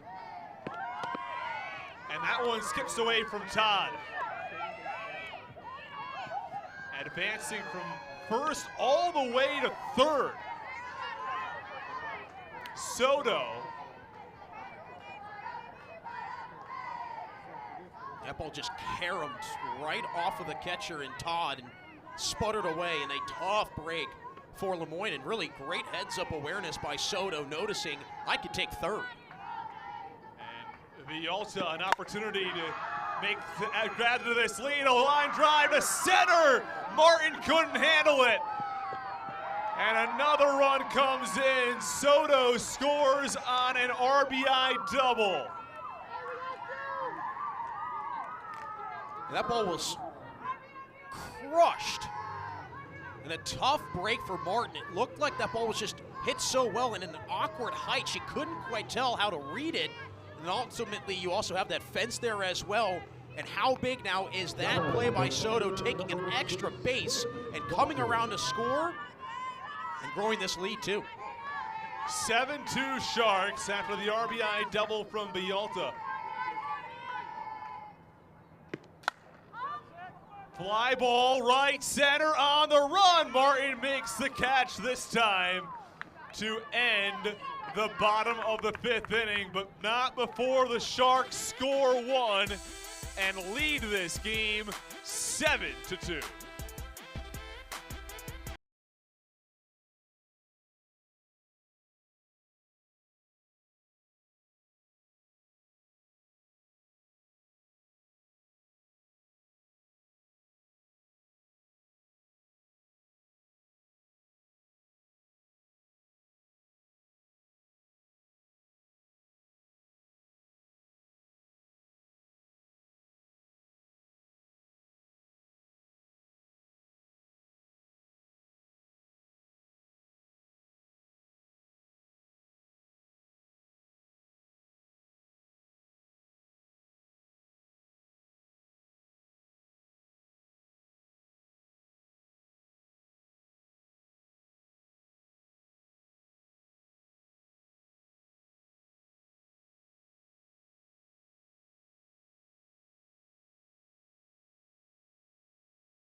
Top of the sixth, Moyne now down by 5 after the RBI double from Biolta in the 5th inning.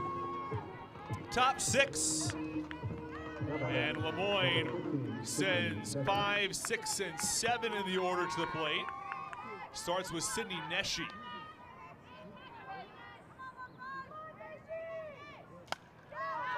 The bats managed to get to Eva Fairbanks. A lot of swings on the first pitch in that 5th inning. Yeah, something that they liked in that first pitch from Fairbanks, and really she had a lot of success. And then all of a sudden, Moyne started to figure things out. You got a single, another single, and a double. And that really kept this ball game alive for Moyne.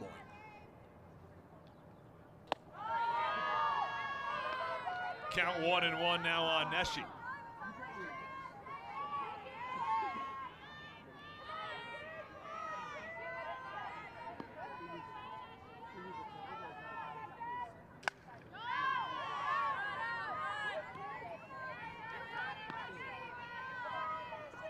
Count still 1-2. LIU has scored in the last 4, each of the last 4 innings. It looked like Moyne might be able to get out of the 5th unscathed. Count 2-2 now. A very tough play from Maddie Martin in center. She leaped, deflected off her glove, and out. She made a nice catch in the following play. Well, the first one allowed a run to score. On the ground to short. Burnett fields it on a hop throw to first. Dives in safely. Rodriguez also didn't catch the ball at first. So the leadoff batter on. That's just the second time today the Dolphins have had the leadoff batter on. First time since the first inning. And man, if you want to spark a little 6th inning rally, that's exactly how you do it. Your 5-hole gets on, and then all of a sudden you've got a good part of your lineup up here too. Gets away from Clarkson. Runner on second and nobody out. On the wild pitch from Sarah Wall. That's a tough break for Clarkson, the Golden Glove Award winner in the NEC this year, and just could not keep up with it from Fairbanks. Now it makes you really wonder where this signs of life from Moyne were through those first couple innings, because again, forced Wall into a lot of deep ball counts, but just could not square anything up quality-wise to put it in play. And Ben Amati is hit by the pitch.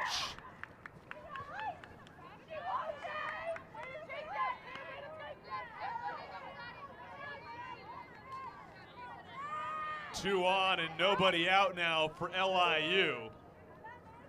And I like this timeout here by the Sharks because you definitely want to stop any momentum that's building, because I think Moyne senses, hey, we've got something going here. First time today having the first 2 batters reach. All of a sudden, things are starting to open up. And now how big is that run from the last half inning?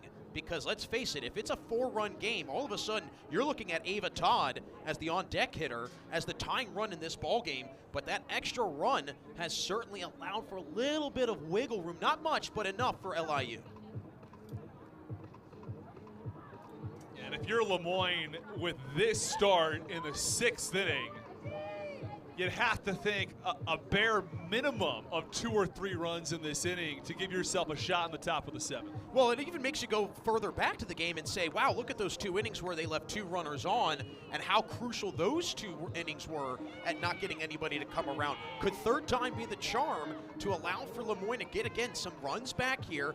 And let's face it, I think that on the flip side for the Dolphins, Danny Simpson, the relief pitcher, has done a wonderful job limiting LIU. Called strike on Gavigan.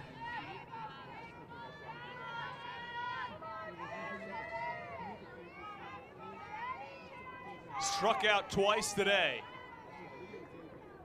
And down in the count 0-2. Moyne has to get back to what it was doing the first couple innings, seeing a lot of pitches, wearing down the opposition pitching. Really, that 5th inning, an outlier. Didn't see too many pitches from Fairbanks. 1-2.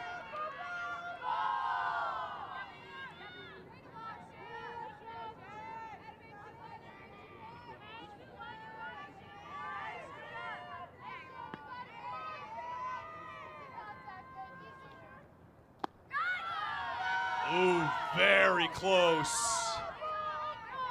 It's a good miss. That's a good miss. Fairbanks can't hate that.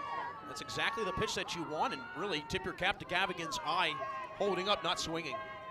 I may have thought mid-shoal the home plate umpire might ring her up. Either way, that one's fouled off. Well, now it allows for Gavigan to, again, see another pitch, see an extra offering from Fairbanks, and it allows for the rest of this Dolphin team to also get another extra look at the relief pitcher. 3-2.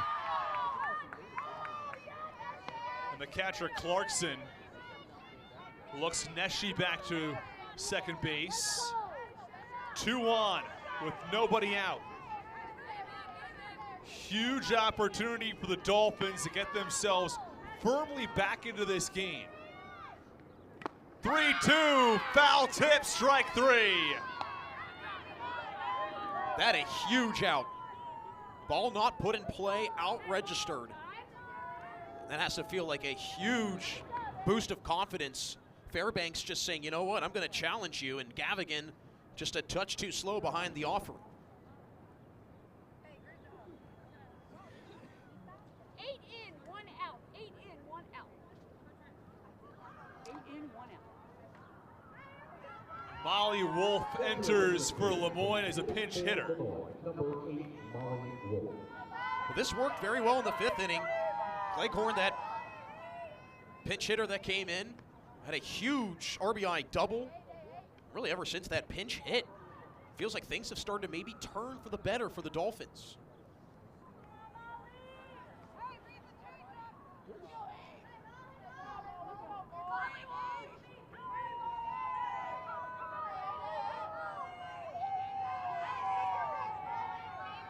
Wolf has hit .229 on the season. Popped it up. Playable, and the catch made by Rodriguez. Almost colliding with Clarkson. Maybe she did. She definitely collided with Clarkson. But I think the big conundrum that they had was that that ball's hit towards their dugout. And I think Clarkson was hearing a lot of noise and then didn't realize Rodriguez is coming over. So you got a lot of voices kind of all swirling around, and I think Clarkson and Rodriguez simply didn't hear each other with how much communication there was coming from the dugout. But man, what a big out recorded. And tip your cap to how Rodriguez is able to hold on to that ball despite the collision.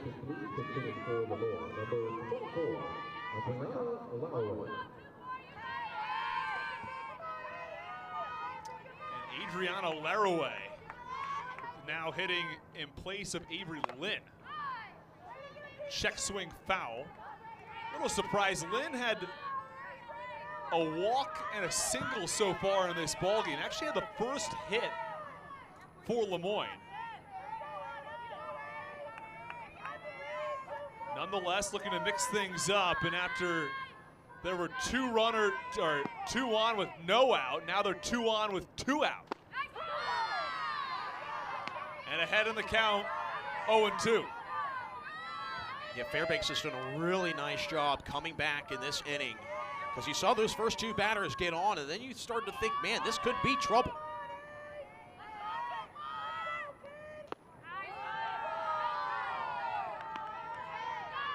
She's really like that offering on the outside lower part, trying to get some of these Dolphins to chase. Just has not been able to have that occur.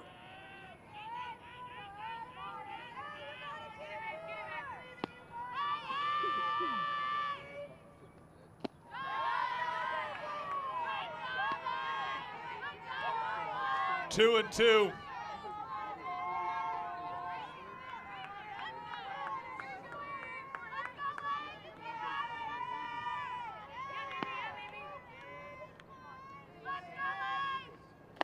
Swing and a miss. Strike 3. Fairbanks bounces back after the first 2 runners get on. LIU still up by 5 as we go to the bottom of the 6th. This is where you grow, not just in knowledge, but in character, where you find your voice, your fire, your calling. Where curiosity sparks discovery and teamwork turns hope into victory. Where every step you take writes the story of tomorrow. And where greatness meets goodness. This is Moyne College. Long Island University, accelerating the exceptional. 39 Division I teams, one of the most in the NCAA. Over 150 majors, from the sciences, business, and the arts to the future of technology. Ranked in the top 7% nationwide for research. Over 16,000 students, with campuses in Brooklyn, Long Island, and around the world. This is LIU.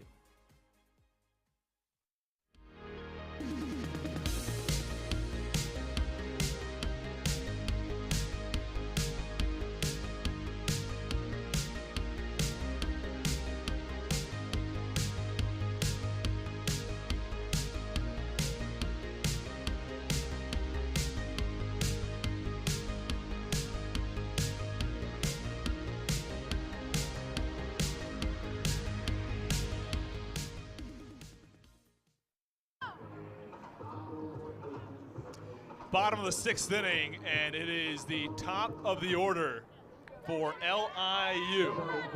And Lily Hinkle, who is 0 for 2 with the walk, trying to keep her 10-game hit streak from the regular season, which is on the line. Also has hits in 23 of her last 24.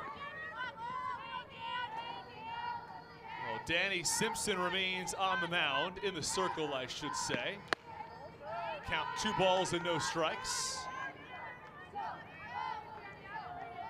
It's certainly a game for Hinkle that I'm sure she would love to have a couple of these at-bats back.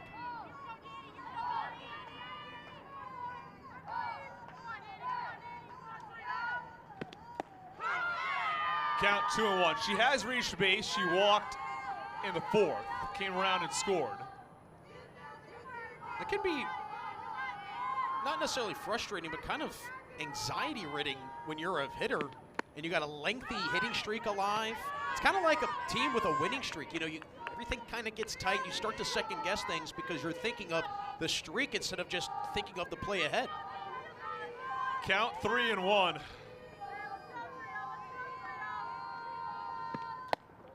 Ball 4. So Hinkle's hit streak looks like it will, usually sometimes those streaks don't really carry over regular season to playoffs, but if you were to count, it would end, barring another at bat today from Hinkle, which seems rather unlikely. Well, this is the player that Moyne has had 0 solutions for. 2 extra base hits, scored 2 runs, added an RBI.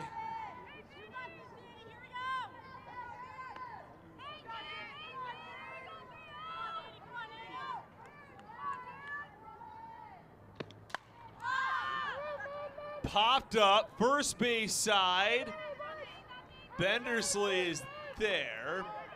Bendersky makes the catch, and there's one away.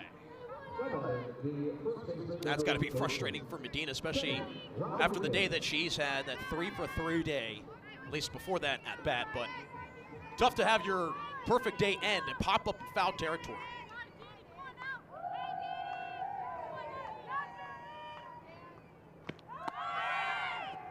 Pitch to Rodriguez, throw down, a second is in time. Caught stealing from Todd, and they're 2 away. A beautiful throw by Todd. Hinkle with maybe a little bit of a later jump. You take a look back there, it was a pretty decent jump, but really Todd just puts that one right on the money. Count 1-0 on Jenny Rodriguez. Now 2-0. Second base umpire Rich Landry. Emphatic call.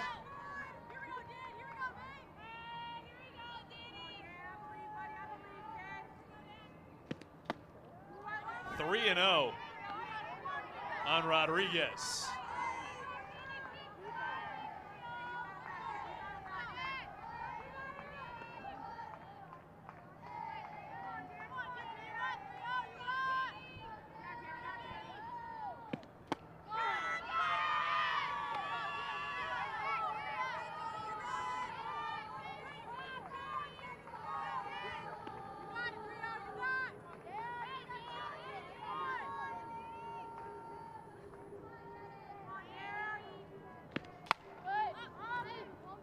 Lifted down the left field line. Foul.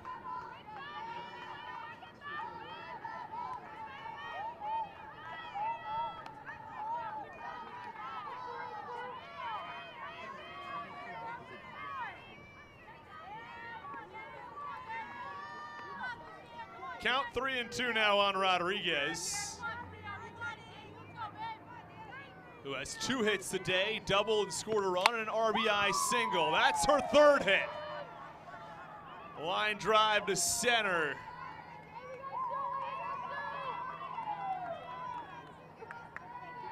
His 2- and 3-hole hitters between Medina and Rodriguez, they have had quite the day. Combined 6 for 8 between the two. 3 of the 7 runs have been scored by Rodriguez and Medina. So this top part of the lineup, as the rest of this tournament goes, is certainly going to be, I think, in a lot of team scouting reports saying, hey, we have to minimize not just Hinkle, but the rest of that top 3 with Medina and Rodriguez. Fouled back by Lincoln. Well, speaking of hits, Lincoln is 2 for 3 as well. A double back in the 3rd. She singled and was thrown out between 2nd and 3rd, 1st and 2nd in the 4th. So you mentioned 6 for 8, 8 for 11, 2 through 4 in the lineup. Yeah, you think about it, 8 of the 12 hits today from LIU are from 3 different players. Everybody else, you're looking at a game where Lemoyne's out hitting LIU.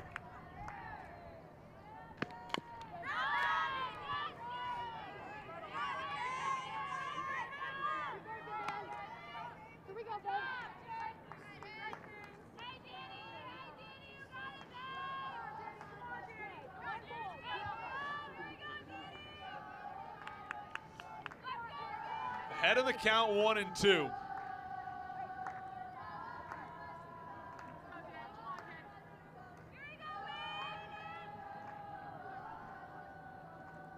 Danny Simpson trying to get out of the 6th inning without allowing a run for the first time since the 1st inning. LIU has scored in 4 consecutive innings.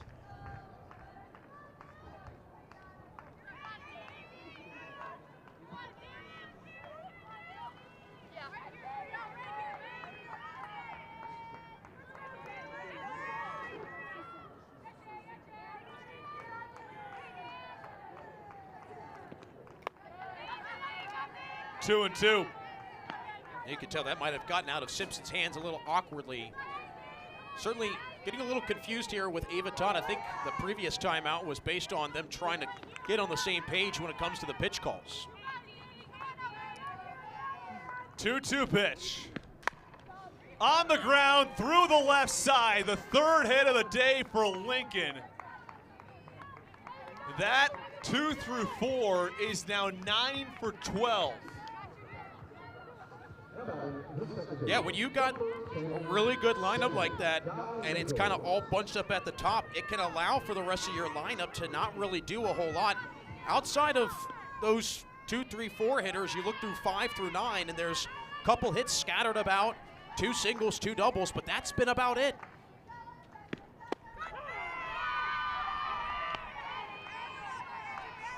Gallegos looking for her first hit of the day with 2 on and 2 out and a 5-run lead. Line drive, but right at Avery Lynn at 2nd, who makes the catch. LIU with 2 hits, but they strand 2 at the end of 6. It's a 5-run lead for LIU.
Top of the 7th, last chance for Lemoyne as they try to avoid going to the losers bracket in the NEC tournament.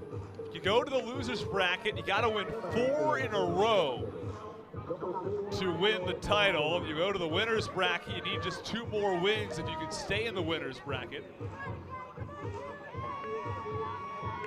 Yeah, these first games become so important in these double elimination tournaments. The last thing you want to do is fall behind the 8 ball, and if Lemoyne can't get anything going here in this top 7, it's going to be a long weekend here in Brooklyn for the Dolphins. Popped it up, left field side. It's the shortstop. That's Hannah Burnett who calls everyone off and makes the catch. I'm sure Burnett's really glad that Sun has started to kind of push further out to the outfield. And there was a change in the field. Came as a part of a pinch hit. But it is Soto now at shortstop, not Burnett. Well, I'm sure Soto's happy that Sun is not right on the edge of that outfield grass like it was a couple innings ago. Mentioned how the sun, I think, has really been a problem for outfielders, in particular in left field, especially early in this ball game when the sun was coming up in that direction.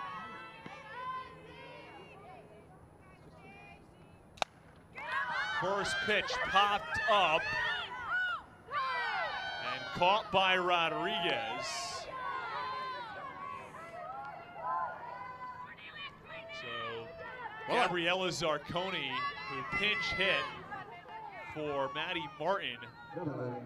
A great communication. Pops out on just 1 pitch. And I really like the communication from Clarkson telling Rodriguez, hey, you've got room, because there's not a ton of room in foul territory, either left or right field. And it's Bendersky as Lemoyne are down to their final out. Has a base hit. She had an 11-game hit streak coming into this contest. It's now 12 if you include the postseason games in that. Also had one of just 2 RBIs from Lemoyne in this ball game. An RBI single after it was Elizabeth Gleghorn who had an RBI double.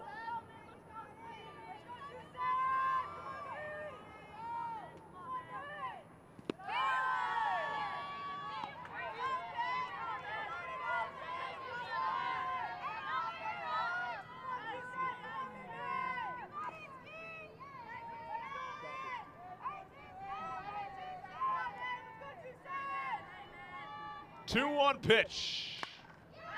Line foul.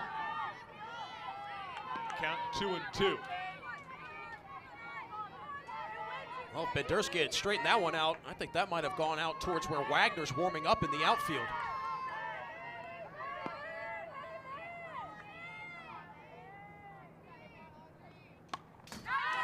Fouled back. Count remains 2 balls and 2 strikes. On the 3-hitter in this lineup, Audrey Bendersky, who's reached twice and has been one of the most consistent hitters on this Dolphins team. 2-2 pitch. On the ground to third. Lincoln's there. She tosses to first, and game 1 is in the books. The LIU Sharks defeat the Lemoyne Dolphins 7-2. Backed by the middle of their order, the top of the lineup, really 2 through 4, who went 9 for 12 in this ballgame. LIU with a big 2nd, 3rd, and 4th, and win the game 7-2. We'll be back with more highlights and interviews when we come back.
The LIU Sharks win this one 7-2 over the Moyne Dolphins. And today's player of the game is brought to you by Legend Rings, the preferred championship ring provider of the Northeast Conference.